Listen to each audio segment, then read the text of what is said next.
Bismillahirrahmanirrahim. Assalamualaikum warahmatullahi wabarakatuh. Ashadu an la ilaha illallah, ashadu anna Muhammad dan Rasulullah. Allahumma sholli ala sayyidina Muhammad wa ala ali sayyidina Muhammad. Kama sholaita ala sayyidina Ibrahim wa ala ali sayyidina Ibrahim.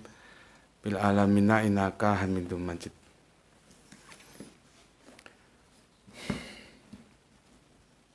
Sebelumnya kita panjatkan dahulu doa kepada Gusti Allah Ingkang Maha Agung untuk saudara-saudara kita yang telah memberikan sholawatnya kepada channel dakwah ini, sehingga channel dakwah ini dapat eksis hadir dalam ruang-ruang diskusi kalian semuanya dimanapun kalian berada.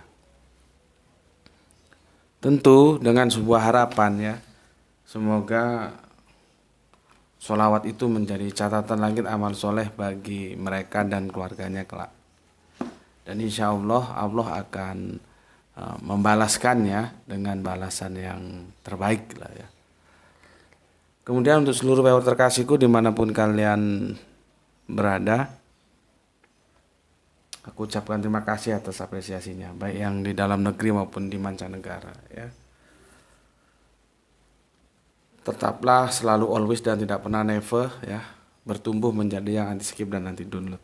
Bagi yang berkenan silahkan saja di share, tapi linknya ya, link jangan kamu unduh terus kamu bagi-bagi, potong-potong terus kamu unggah, nggak karu-karuan ya. Aku nggak pernah memberikan izin itu. Berikutnya untuk seluruh viewer terkasihku dimanapun kalian berada, semuanya dan semuanya, terima kasih banget aku atas doa-doa baiknya, dan semoga kebaikan doa-doamu Gusti Allah curahkan juga untuk kamu semuanya ya.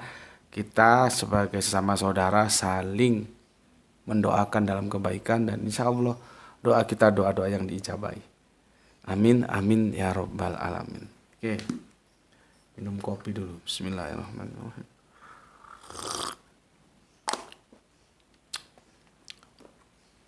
Kemarin kita sudah membahas ya tentang pemungut cukai itu sebetulnya siapa namanya ya. Jadi ya seperti itu, aku hanya menyampaikan datanya seperti itu. Jadi kalau misalkan jangan yang biasa-biasa lah ya, kita bawa ke pakarnya. Misalkan kita berkunjung ke kantornya LAI sana, kita tanya ya, sebetulnya bagaimana Pak duduk permasalahan ini? Itu tidak terjawab memang. Seperti kemarin kan, Matius itu, Lewi itu dalam anggapan, artinya dianggap saja. Kamu pacarku, kamu ku anggap pacarku, kan beda. Dia orang tuaku, dia ku anggap orang tuaku, kan beda. Ya, jadi tidak bisa memang, mau dikemanakan. Nggak bisa, ini bermasalah. Sebetulnya pemungut cukai itu Matius atau Lewi itu bermasalah. Tetapi walaupun begitu kita harus memberikan hormat kepada saudara-saudara kita ya. Terutama yang mereka membahas ini dengan kejujuran ya. Kan seperti yang aku bilang kemarin bahwa ini adalah sebuah anggapan saja. Ya sudah, kita hormati. Artinya memang nggak bisa diketemukan. Sebagai orang yang gemar dalam kerangka akademis berpikirnya itu begitu. Ketika rekan diskusi kita sudah pada titik nadir ya sudah, kita hormati, jangan terus diserang. Itu tidak baik, tidak etis gitu ya. Makanya kemarin aku tunjukkan teman-teman Kristen itu oleh pakar-pakar mereka mengatakan adapun Matius sebagai Lewi itu dalam sebuah anggapan. Karena memang bermasalah, Lewi itu tidak pernah sebetulnya menjadi nama pribadi. Dia itu nama suku, population ya, bukan personal gitu seperti Matius, bukan. Jadi Lewi itu nama suku, seperti halnya Isakar itu nama suku ya. Nah, kok di sini agak aneh dia, tapi sebetulnya ini akan menjadi menarik kalau kita bisa ketemu dengan teman-teman Yahudi kita, bagaimana duduk permasalahannya ini ya. Jadi sudah kita unggah ya, Matius 10:30, sini aja sama-sama Markus aja sudah bertentangan dia. Di 2:14 Lewi anak Alfeus, di 3:18 Yakobus yang anak Alfeus. Kalau Markus kita tanya, sebetulnya Lewi atau Yakobus yang anak Alfeus? Kacau. Jadi kalau misalkan antar kitab saja kacau, ya dimaklumi orang dalam satu kitab aja sama-sama Markus kacau. Ya kalau sudah begini nih ndak ada titik temunya, ya sudah kita maklumi. Aku lebih senang begitu.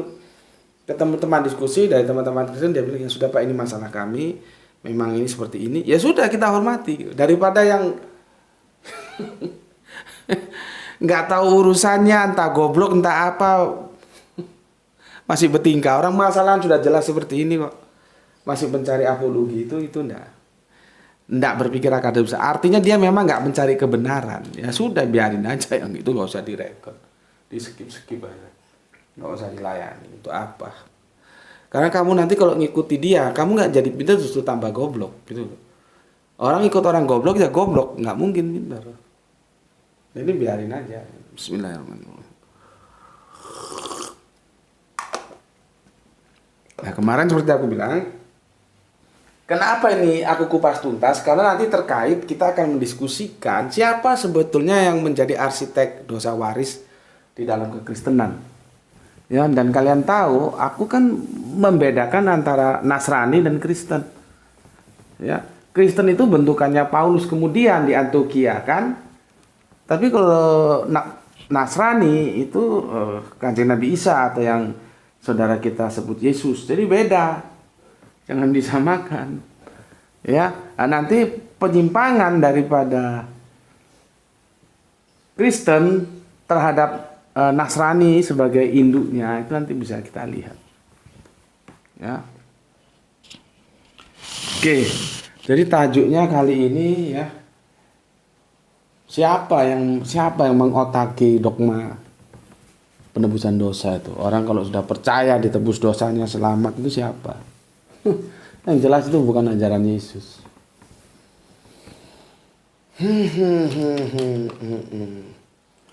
Arsitektur dogma Tritunggal. Dogma penebusan dosa. Jadi Paulus ini arsitekturnya si Paulus. Masih bahasa.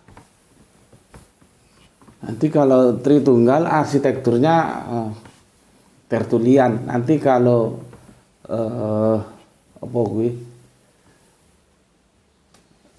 yang 100% alas divinitas, 100% alas, 100% manusia itu arsitekturnya Apollinaris. Jadi 3 kekuatan ini yang sudah mengkontaminasi Kristen menjauh dari apa yang diajarkan Yesus dalam Nasrani. Ya. Ini judulnya arsitektur Paulus, arsitektur ya Paulus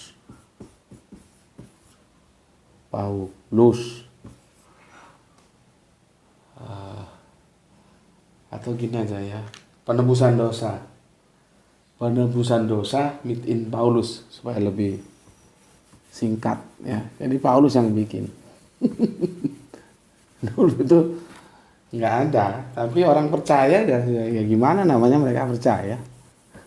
Sebenarnya secara nalar aja seperti yang aku unggah di mampir ngombe pagi-pagi itu, asal di sini sudah nggak masuk. Tapi kalau mereka percaya ya sudah. Penebusan dosa meet in atau meet by, nggak tahu aku yang betul mana bahasa Inggrisnya. Paulus ya, jadi penebusan dosa itu meet by Paulus. Bisa dipertanggungjawabkan? Bisa, nanti kita lihat ya. Kalau nggak bisa ya jangan didiskusikan kan. Oke, sebelum kesana aku baca dulu komen yang masuk dari kalian semuanya ya, sebagai wujud apresiasiku terhadap komen-komen yang masuk.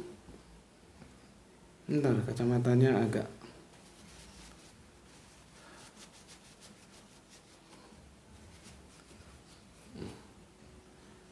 ya, bagi apresiasiku terhadap komen-komen yang masuk. Bismillahirrahmanirrahim.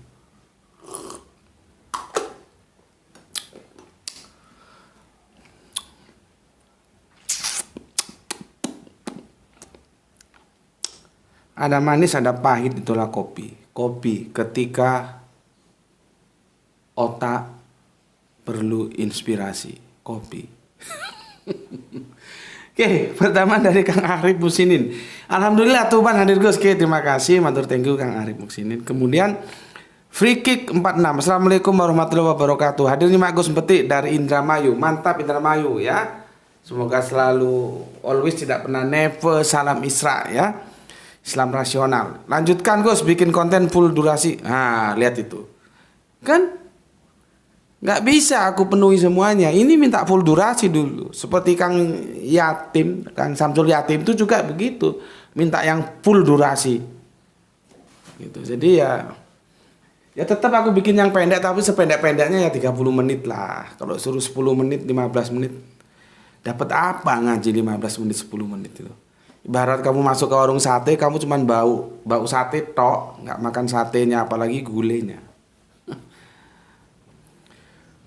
Supaya kita yang awam ini bisa paham kajian-kajian yang disampaikan jenengan. Aku salut sama keberanian Gus Petik seperti tokoh legend dari Indramayu yang bernama Raden Wilalodra. Salam Isra selalu Gus. Oke, terima kasih. Ini memang tokoh yang sangat monumental dalam antropologis budaya. Saudara kita dari Indramayu ya, Raden Wilalodra ya. Aku salut Gus sama keberanian Gus Petik seperti tokoh legend dari Indramayu. Iya. Sekarang kalau semua ya, coba semua dari kita mau ngambil jalur kajian yang sifatnya hanya hohohihe saja demi subscribe yang banyak, demi viewer yang banyak, tentunya ujung-ujungnya demi iklan yang banyak, ujung-ujungnya lagi demi duit yang banyak. Nah terus yang mau mencerdaskan umat kajian seperti ini terus siapa? Gitu coba. Terus siapa? Bukan gue nggak butuh duit loh ya. Gue ini manusia, bayar listrik, bayar wifi, beli buku sembarang macem itu ya pakai duit. Tapi kan ya sudahlah, kita harus ambil bagian yang saudara-saudara kita tidak ambil.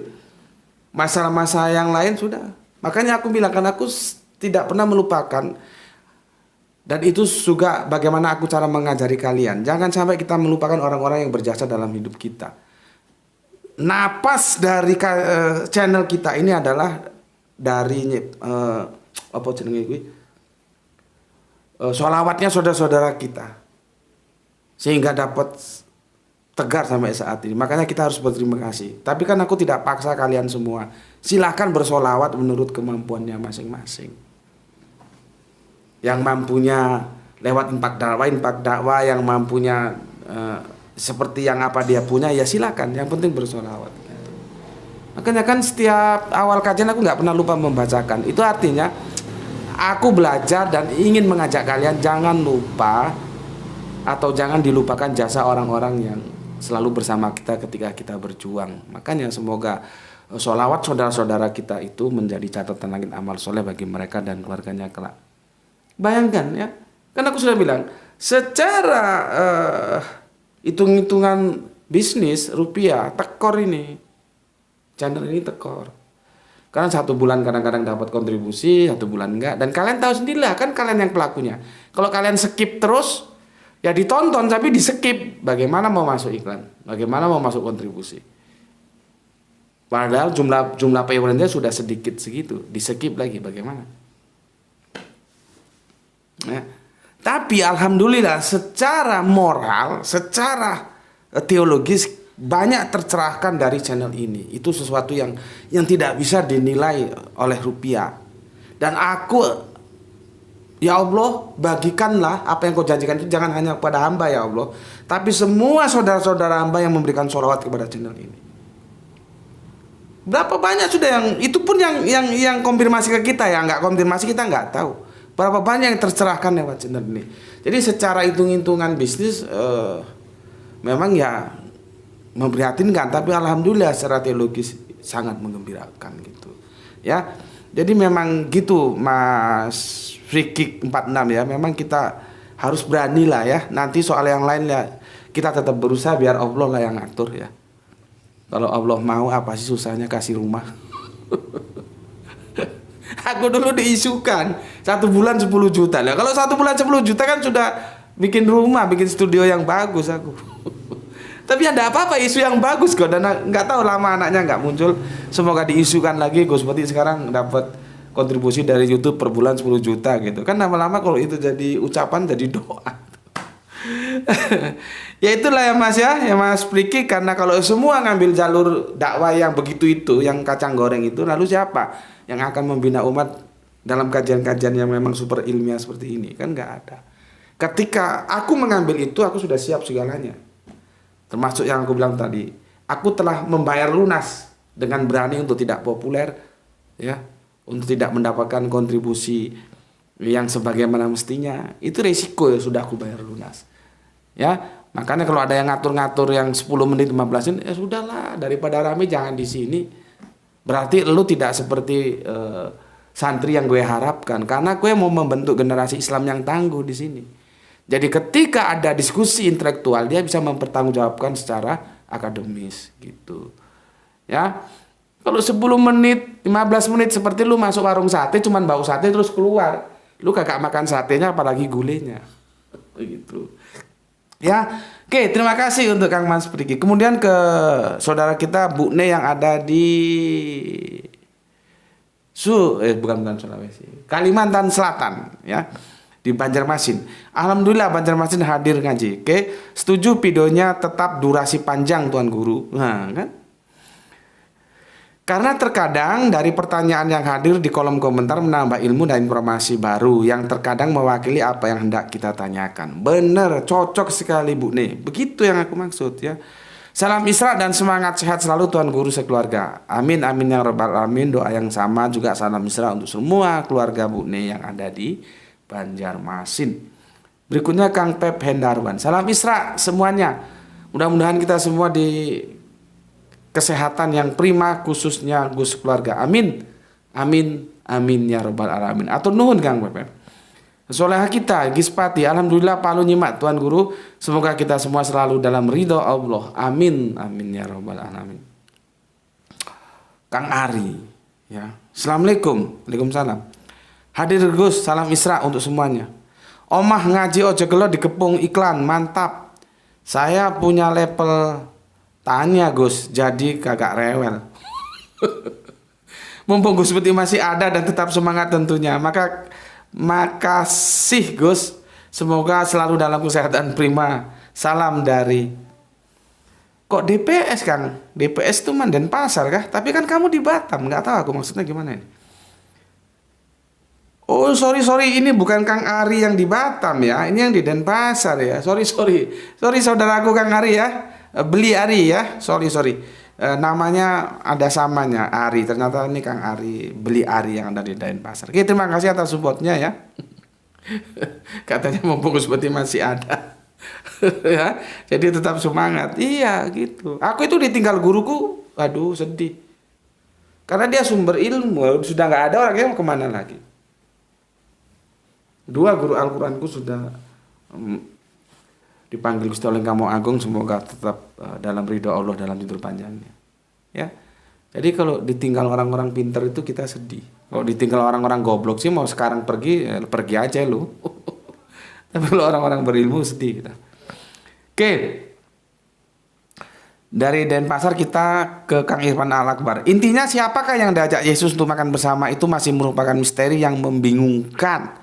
Masih nyimak dari Kelinci Jambi. Bukan hanya membingungkan dan tidak akan terjawab.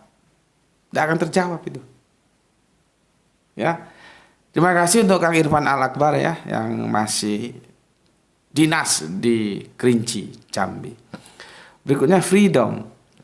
Dianggap benar, dianggap Tuhan, dianggap ditebus, dianggap surga. Jadi surga anggapan. Untuk Yahudi meskipun menyatakan satu Tuhan tetapi absurd pemahamannya. Yahudi memahami Allah adalah Tuhan yang khusus diperuntukkan bagi bangsa Israel saja. Di sini Nabi Muhammad meluruskan pandangan Yahudi tentang Allah. Referensi buku Muhammad in the Bible halaman 79. Semoga menambah data buat sahabat Isra. Salam Isra Pak Guru, sehat selalu juga untukmu semuanya. Iya Mas, tapi dengan adanya kajian-kajian yang mendalam dari pakar-pakar Yahudi sendiri, kalian semuanya, khususnya untuk Mas Freedom, bisa lihat itu videonya. Saking aku nggak bisa mendownload, jadi nggak ngerti caranya, jadi nggak aku kompilasi. Itu aku setidak-tidaknya ada pernah melihat 3 kalau nggak 4 video, dan dari orang yang berbeda, dari para apa namanya itu, rabi-rabi Yahudi, itu mengatakan bahwa sesembahan Islam itu sama dengan yang disembah mereka, orang-orang Israel dalam keyahudiannya.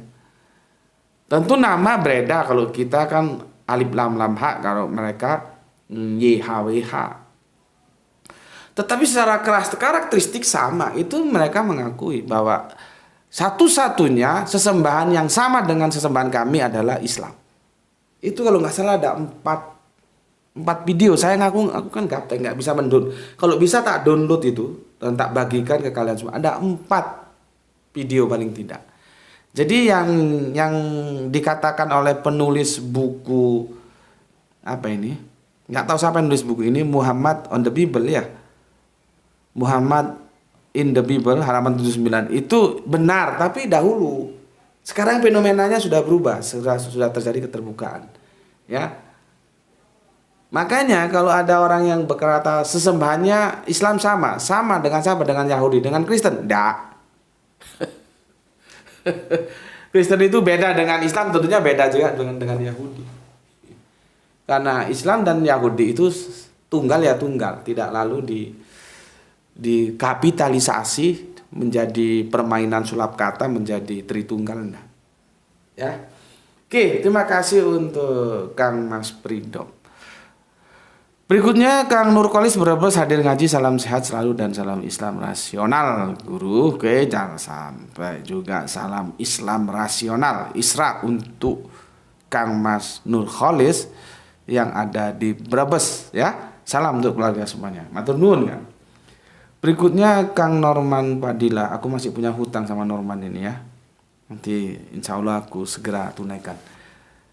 Bagaimana sebetulnya permasalahan antara Bible-nya orang Katolik dan orang Protestan kok bisa berubah gitu ya. Assalamualaikum Gus. Waalaikumsalam. Mohon pencerahannya. Kenapa orang Kristen tidak mematenkan nama Isa dan lebih memilih nama Yesus? Kan nama lahir pemberian orang tuanya dan sesuai asal daerahnya adalah Isa, Esau. Terima kasih Gus. Iya, itu yang aku bilang. Mereka itu kan Goiru Israel, atau ada bahasanya ya. Lupa, tadi aku sudah ingat, kemarin lupa tadi ingat. Mereka itu kan di luar Israel. Sedangkan Nasrani itu cikal bakalnya Nasrani pertama itu ya Yahudi, itu agamanya orang-orang Israel. Ya. Sedangkan kekristenan sekarang itu orangnya di luar Israel. Mana ada orang Israel mau masuk Kristen? Ya. Lupa aku, Yahudi, terus orang di luar Yahudi, Goyim. Mereka Goyim. Ini gini ya. Israel. Ya. Goyim. Goyim itu Goiru. Nah, kalau kita Arabnya Goiru. Mereka Goyim. Goiru Islam, di luar Islam. Ya.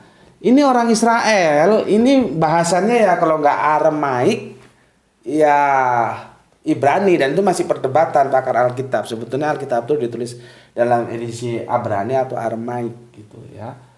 Kalau Goyim ini ya mereka terpengaruh Yunani, ya Romawi, karena ini dulu negara-negara besar penjajah saat itu. Kalau sekarang ini mungkin kita samakan Paman Sam lah, ya. Ini negara-negara besar, artinya secara antropologis budaya mereka mempengaruhi daerah-daerah yang dikuasai.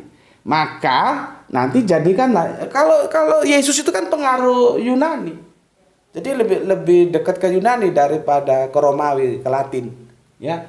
Kalau ke Israelnya kan Esau, maka ke Arab menjadi Isa. Gini, mereka kenapa tidak pakai ini? Ya tidak pakai karena mereka Goyim. Mereka hidup di luar teritorial Israel. Mereka mengenal Esau dari tangan kedua, dari Yunani, dari Romawi, tidak langsung dari Israel. Jadi wajar saja mereka kenalnya Yesus. Bukan asal. Lah gitu itu seharusnya kan ya bisa memaklumi itu ya. Gitu tuh ya nggak punya malu itu bilang Yesus itu bukan Isa karena namanya beda. Lah lu kira begitu brojol dari rahimnya Bunda Maryam dikasih nama Yesus apa? Kadang-kadang gue nih kalau diskusi ketemu orang yang begitu jadi malas gue. Aku biar ini otak lu itu isinya sampah atau apa gitu. Iya kan? Dia permasalahkan Isa dan Yesus demi untuk bisa memisahkan bahwa Isa bukan Yesus ya, saking ngempetnya. Dia bilang namanya beda. Lu kira memang namanya yang lu anggap sebagai Tuhan itu namanya Yesus apa? Seandainya Bunda Maryam dapat kita hadirkan sekarang, kita tanya, wahai Bunda Maria, apakah engkau memberikan nama putramu itu Yesus? Pasti dijawab, nehi. Itulah yang aku bilang, kerangka berpikirnya bukan mencari kebenaran, bukan benar salah, tapi menang kalah. Maunya dia seruduk babi, menang aja. Meskipun ngawur, penting menang. Ya kasih saja dia menang. Kan seperti anak kecil loh, maunya memang menang ya. Sudah kasih aja biar seneng dia. Kalau kita kan sudah dewasa berpikir itu bukan menang kalah, tapi benar salah. Sehingga kita dapat mengambil yang benar dan meninggalkan yang salah. Karena tidak ada keselamatan dibangun dalam kesalahan. Keselamatan itu harus dibangun dalam kebenaran. Begitu. Bismillahirrahmanirrahim. Oke ya, ini Mas Nongman Fadila ya. Aku masih punya utang ya tentang Bible Katolik dan Protestan. Ya sabar lah ya, tapi sudah aku agendakan. Nanti kalau lupa ya diingatkan kembali. Oke, berikutnya Kang Mas Edi Margono yang punya Jogja. Assalamualaikum, waalaikumsalam warahmatullahi wabarakatuh. Al-Fatih Brebes nyimak Tuan Guru. Oke, mantap Al-Fatih. Salam Isra juga ya untuk saudara di sana. Kang Samsul Yatim Gelar Tikargus, salam Isra juga untuk Kang Samsul dan keluarga yang ada di Pandaan, semoga selalu dalam ridho Gusti Allah Kang Maha Agung. Kang Sahran Gipari menyimak setelah 25 menit tayang. Komen keempat, mantap. Kang Hermana Nata Wijaya, kumaha pawartosna Kang? Semoga sehat selalu ya, salam Isra Kang ya. Rizal Wahyu, ini jagoan kita yang selalu number one. Rebang hadir pertama Gus. Kang Didi nyimak Gus, mantap. Ini jagoan kita, MBR ya, Muhammad Bintang Ramadan. Assalamualaikum Gus, waalaikumsalam. Kemayoran selalu hadir ya. Izin bertanya, maaf Oot Gus. Oke, saya ingin bertanya tentang apa arti wali mazdub Gus. Karena saya sering lihat kalau ulama yang orang awam lihat seperti ODGJ, orang apa ini ODGJ ini? Orang dengan gangguan jiwa. Nah ini kalau kalian lihat pemaparanku tentang dosa, oh belum salah. Aku bahasnya nggak di situ ya, tapi bahas tentang seseorang yang murtad. Gini, jiwa itu nggak pernah ada gangguan. Jadi rumah sakit jiwa itu nggak ada seharusnya. Yang ada itu rumah sakit pikiran. Yang rusak itu akal, pikiran, bukan jiwa. Jiwa itu nggak bisa rusak. Makanya sebetulnya dokter jiwa itu nggak ada, dokter akal. Kalau akalnya sudah, akal itu ya kekurangan oksigennya, orang sudah berubah dari ingatnya. Kalau jiwa nggak bisa, makanya nggak ada rumah sakit jiwa seharusnya. Dokter jiwa itu nggak ada, sakit jiwa itu nggak ada. Jiwa tidak bisa sakit. Aku bukan pakar psikolog, tapi kalau mau coba-coba, ya monggo kita ketemu di mana. Nggak bisa. Dalam tubuh kita itu yang perlu kita diskusikan adalah jiwa, ya, terus roh, ya, terus nyawa, ya. Itu semua metafisik itu harus dianalisis gimana sebetulnya. Seperti kalau kita mati kan yang dipanggil itu apa? Hai nafsun mutmainah hirjiwi. Nafsun, nafas, jiwa. Bukan nyawa. Hai nyawa yang tenang, bukan. Ya. Maka sebetulnya nggak ada korban jiwa, ada kecelakaan korban jiwa. Jiwa kok nggak korban jiwanya. Yang jiwa itu, yang korban itu nyawanya, harusnya korban nyawa. Ada kecelakaan korban nyawa 20 orang, nah, gitu seharusnya, bukan korban jiwa. Nggak ada itu. Mana sini pakar bahasa sama ahli psikologi datang sini biar tak training sama aku. Jadi mulai sekarang nggak ada sebetulnya rumah sakit jiwa itu. Rumah sakit pikir yang ada. Rumah sakit otak. Lebih keren lagi rumah sakit rasio. Ya, maka kita sebut Islam rasionalis.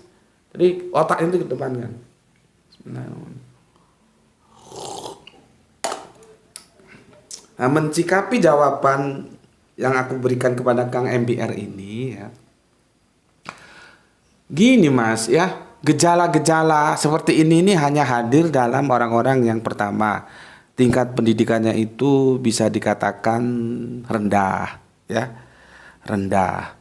Jadi ya kita maklumi lah. Ya. Jadi mereka hal-hal yang aneh itu justru dikapitalisasi menjadi sesuatu yang seharusnya ditolak tapi diterima. Seperti ODGJ ya, orang dengan gangguan pikiran seharusnya bukan jiwa ya. Jadi wali majdub itu ada orang yang apa ya? Apa disebut gila ya? Itu dianggap wali gitu loh, ya. Aku nggak menemukan kosakata yang tepat itu apa ya? Majdub itu. Ya gampangnya itu gila lah, ya. Orang yang gila gitu ya. Malah dianggap wali. Itu kan jadi masalah.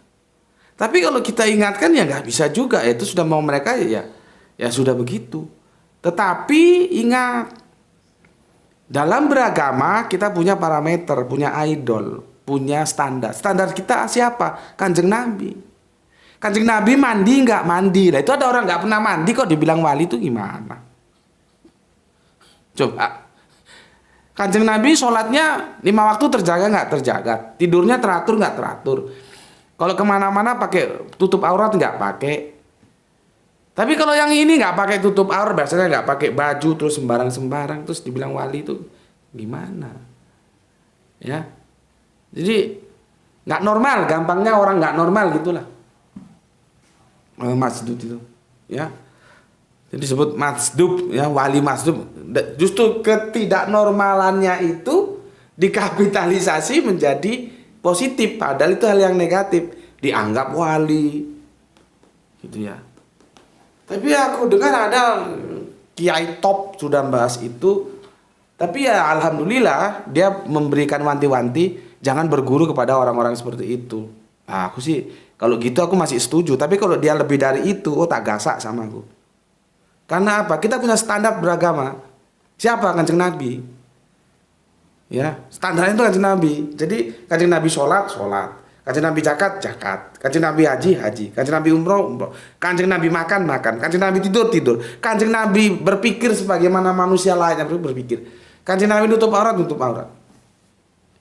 Itu standar. Jadi dalam agama itu ya, standar kita itu Kanjeng Nabi. Jadi kalau ada yang begitu-begitu ya silakan saja, cuma kan kita nggak bisa larang. Itu hak mereka. Dan hal-hal aneh-aneh seperti itu ya, itu ada hidupnya dalam dunia-dunia primitif. Kalau kita yang berpikir secara rasional ya enggak lah. Ya jauh. Ya. Semoga Kang Mas MBR paham ya dengan yang aku jelaskan. Sudah itu nggak usah dipikirkan. Standar kita Kanjeng Nabi gitu aja. Bismillahirrahmanirrahim.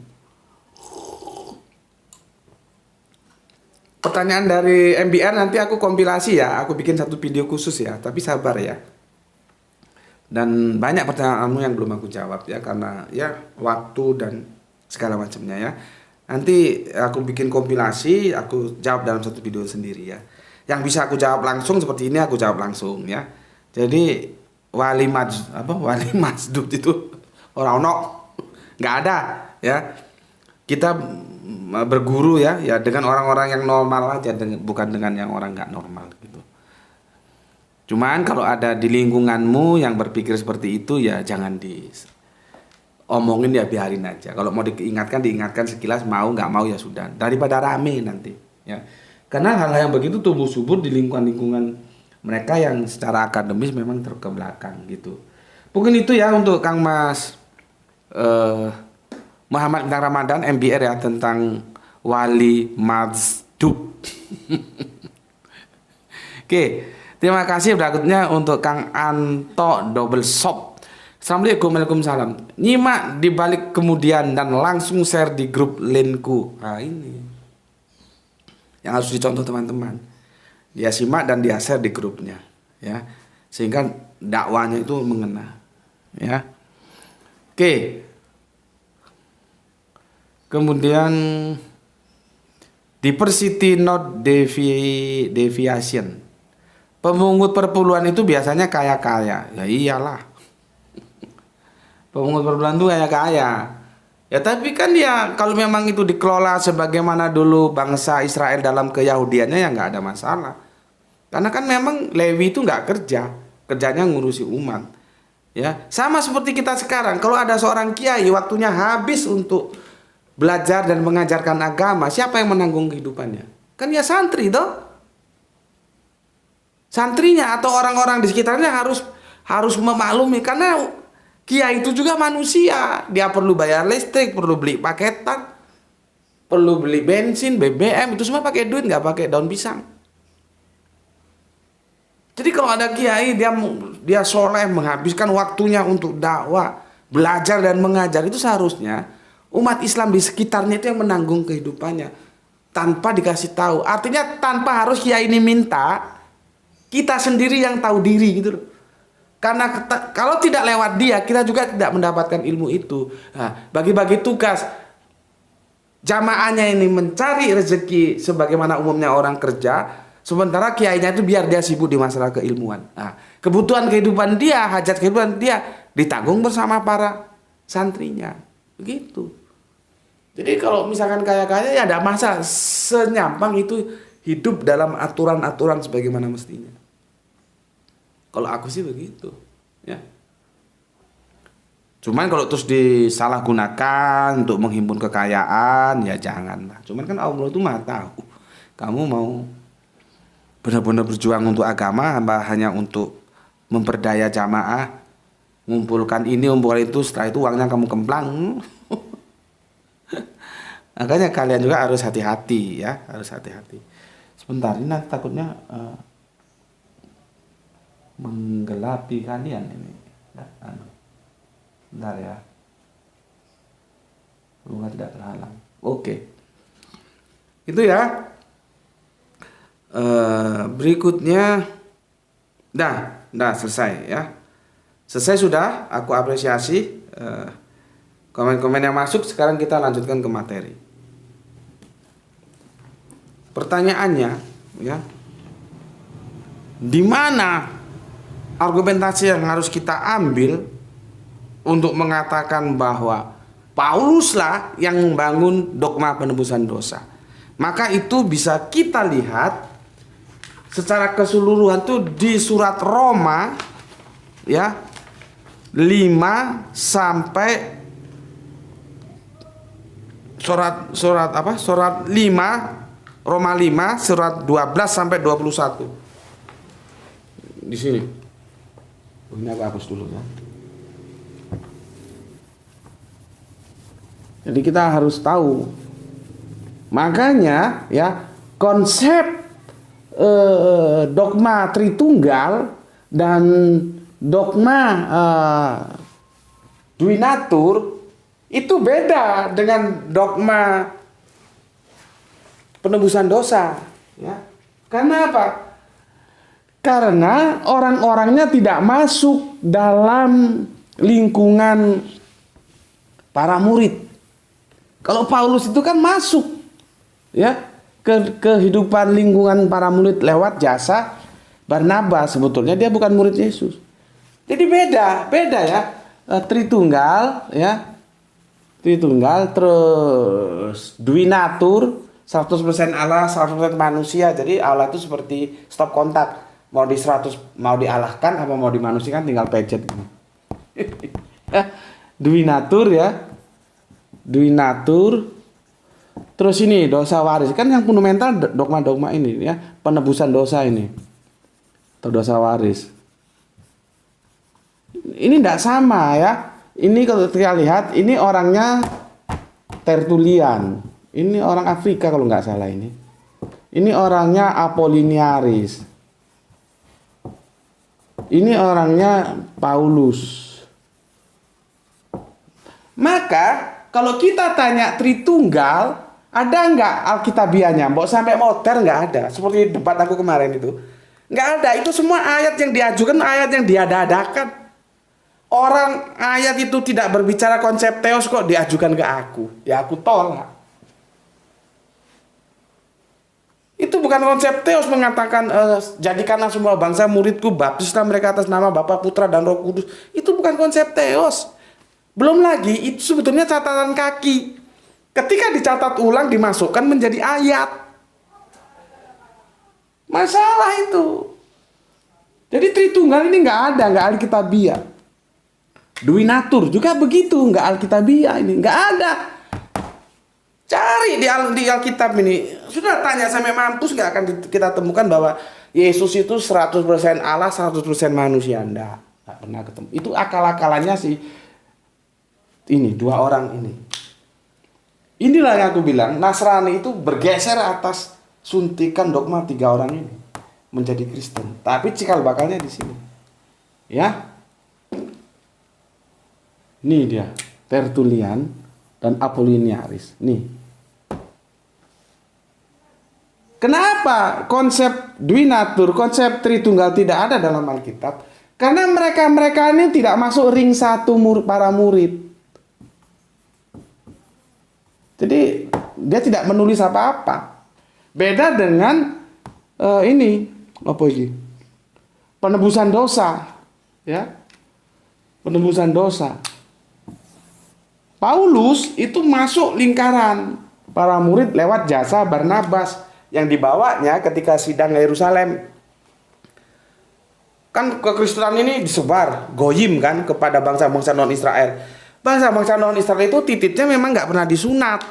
Karena perintah sunat itu sama Allah itu diberikan lewat Bapak Abraham. Artinya sunat itu hanya ada pada agama-agama samawi dari jalur Abraham atau Ibrahim atau milat Abraham. Maka kalau orang-orang goyim di luar Israel itu tidak sunat, itu wajar. Nah, ketika mereka didakwai ya tentang agama yang asalnya bersumber dari Nasrani, orang bingung. Ini gimana ini? Disuruh sunat enggak ini? Terjadi perdebatan karena nggak berani memutuskan, maka dibawalah si Paulus ini ke Yerusalem, maka disebut sidang Yerusalem untuk memutuskan masalah sunat itu. Maka di sana diterima oleh bosnya, komandannya para murid itu adalah Petrus, nanti dibantu oleh Yakobus. Ketika Petrus membantu, Yakobus mengiyakan. Di sanalah cikal bakalnya orang-orang pengikut Paulus akhirnya tidak sunat. Makanya orang-orang Kristen sekarang itu kan banyak yang nggak sunat. Karena akhirnya kekristenan Paulus ini yang berkembang dibanding kekristenan yang dibangun oleh para murid itu. Nggak laku karena mereka tidak keluar teritorial. Di Israel, orang Israel tetap tegar tengkuk, tetap dalam keisraelannya, yaitu Yahudi yang aku sudah bilang. Terjadi stereotip antara Yahudi ya Israel, Israel adalah Yahudi. Mereka tidak mau Israel Nasrani, tidak mau. Itu loh, ya, nggak mau. Maka akhirnya kan di kitab juga ditulis bahwa Paulus itu rasul untuk orang tak bersunat. Rasul orang tak bersunat. Nih, Paulus ini. Akhirnya ini yang berkembang. Sementara kekristenan yang dibawa oleh para murid yang benar-benar muridnya Kanjeng Nabi Isa, game over. Nggak ada. Di dunia sekarang ini lewat jalur Paulus. Paulus ini begitu menguasai sehingga bagian dari kitab Perjanjian Baru ini didominasi kitab tulisannya Paulus loh sebetulnya. Kalau dibandingkan hanya Injil, hanya ada Matius, Markus, Lukas, Yohanes. Surat-surat Paulus itu artinya Paulus ini dalam dunia kekristenan dia punya wibawa yang besar. Maka dari itulah ya teks-teks tentang penebusan dosa itu masuk di dalam Alkitab. Artinya nggak seperti Tritunggal ini, nggak masuk. Kalau di dalam sini Perjanjian Baru ya, jangan sekali-kali kamu tanya di mana tertulis dosa ditebus. Ada di tulisannya Paulus ada. Karena apa? Karena Paulus dijadikan sosok yang sangat berpengaruh dalam kekristenan sehingga surat-surat kirimannya menjadi bagian dari kitab suci. Jadi jangan sekali-kali lu bergaya, lu sok-sokan. Tanya sama teman lu, mana di Alkitab adanya dosa ditebus oleh salib Yesus? Ada. Bisa lewat kamu kalau ngomong gitu sama teman Kristenmu. Wah, kopinya habis.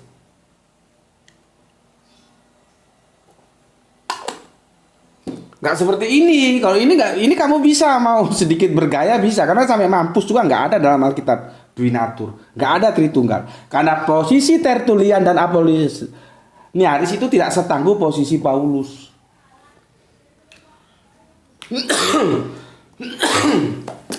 Ya,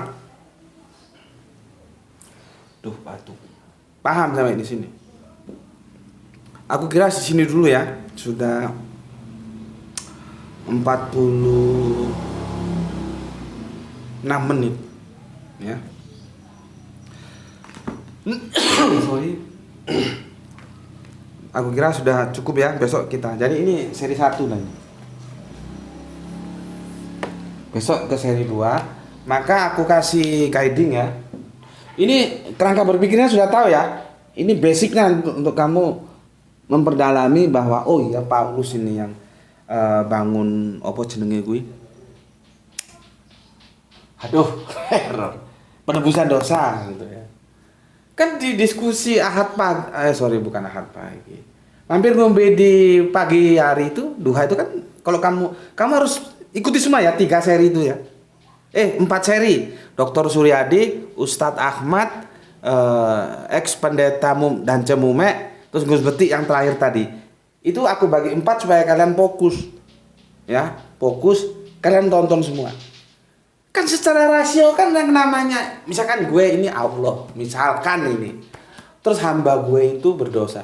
Orang gue kuasa, mbok yang gue ampunin kan beres sih.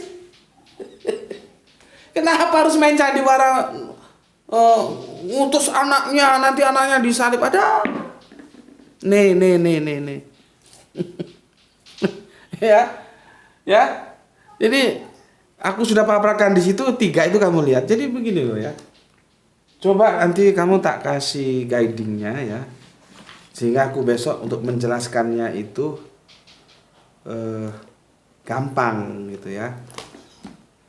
Jadi kamu juga di rumah beli Alkitab. Jangan beli yang baru, mahal. Beli di toko buku second itu murah ya. Paling 100.000 udah sampai. Kalau yang baru ini mungkin ya 300-an ya. Aku banyak itu dikasih teman-temanku. Ada teman Romo, ada teman pendeta. Ini sudah hafal ya. Kenapa Tritunggal Duinatur tidak ada dalam Alkitab, sementara penebusan dosa itu ada dalam Alkitab ya. Ya, ada. Ya, karena posisi penggagasnya beda-beda dalam kekristenan ya. Posisi Paulus itu nggak bisa dong dibandingkan dengan Apolloniaris atau Tertulian. Ini sangat kuat Paulus ini. Ya. Dan aku sudah bilang, jangan ganggu Paulus dalam konsep theos. Dia tetap Yahudi Tulen, artinya tetap Tritunggal dalam konteks theos. Nah, dalam konteks bagaimana konsep keselamatan, ya ini yang bermasalah. Gitu. Ya, jelas ya? Aku hapus.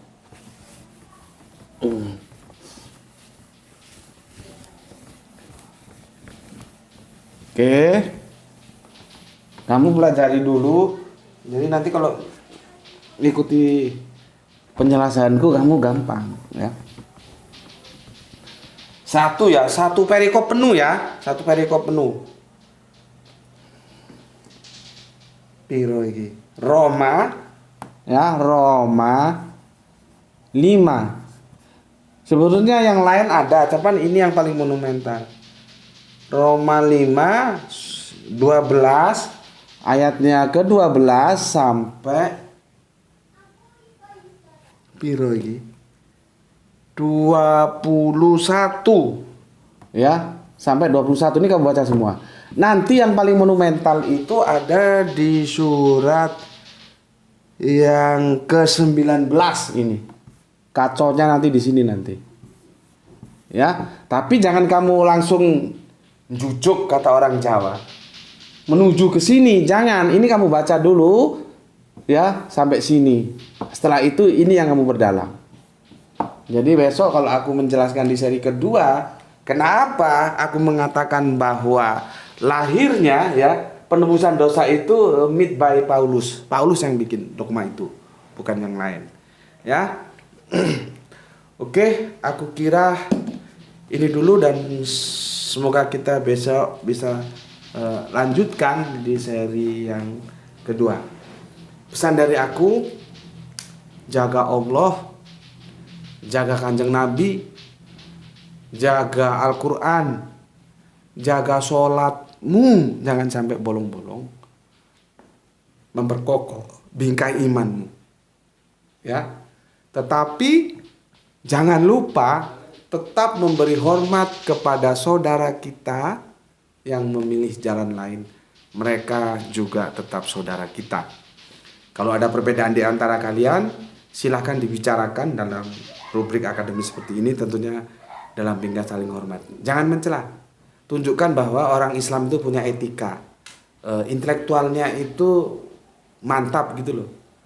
Orang yang mulutnya kotor, busuk itu bentuk bahwa otaknya ya sampah itu. Karena kan yang keluar dari mulut itu ada yang ada dalam otak. Gitu. Dia biasa lihat ya, dalam diskusi-diskusi itu kalau dia sudah mulutnya kotor itu pertanda bahwa kerangka berpikir logikanya mampet. Pelampiasannya ya ke omongan kotor itu. Itu sudah kita tahu dalam psikologis itu begitu. Dalam perdebatan kalau sudah kalah, maka yang diserang bukan argumennya, sentimen pribadi orangnya yang diserang. Itu di kampus-kampus itu kita sudah baca, dan orang-orang seperti itu di kampus nggak laku. Itu orang hidup di zaman batu yang begitu itu. Sekarang udah zaman modern kok. Perbedaan itu bisa kita diskusikan dengan santun kok. Ya. Jadi maksudku kalian sebagai generasi-generasi Islam jangan memalukan Islam. Tunjukkan bahwa Islam itu orang yang penuh intelektual ya. Soal perbedaan bisa dibicarakan ya. Ketemu ya alhamdulillah, nggak ketemu ya nggak masalah, saling menghormati. Jadi tidak perlu menghujat-hujat, malu. Itu kan komen kalian itu kan nggak pernah aku hapus, aku biarkan aja. Itu akan menjadi monumen. Entah aku sudah mati, kalian sudah mati, kita sudah mati, besok orang baca, jadi orang bisa tahu. Oh iya, komen yang seperti ini nih dari ini loh. Oh yang komen ini bagus-bagus, ini Islam ini. Nggak pernah menghujat, nggak pernah mencela. Argumentasi dalilnya mantap, intelektualnya jalan. Jadi makanya aku nggak pernah hapus supaya itu menjadi saksi besok, ya, bahwa agama Islam itu mengajarkan etika, sopan santun, ya. Orang cara masuk ke kamar mandi aja kita diatur kok, apalagi cara ngomong. Kita tidak boleh menghujat. Kalaupun kamu dihujat sudah biarin aja. Kalau memang dia puas dengan cara menghujat gitu, ya. Oke. Tapi apapun adanya tetap aku sampaikan ya, hormati saudara-saudara kita yang memilih jalan lain karena mereka tetap saudara kita. Berikutnya semoga kita dapat keberuntungan ya, rezeki yang barokah dan kesehatan yang prima. Sampai ketemu insya Allah di seri kedua besok ya. Bismillahirrahmanirrahim. Alhamdulillahirabbil alamin.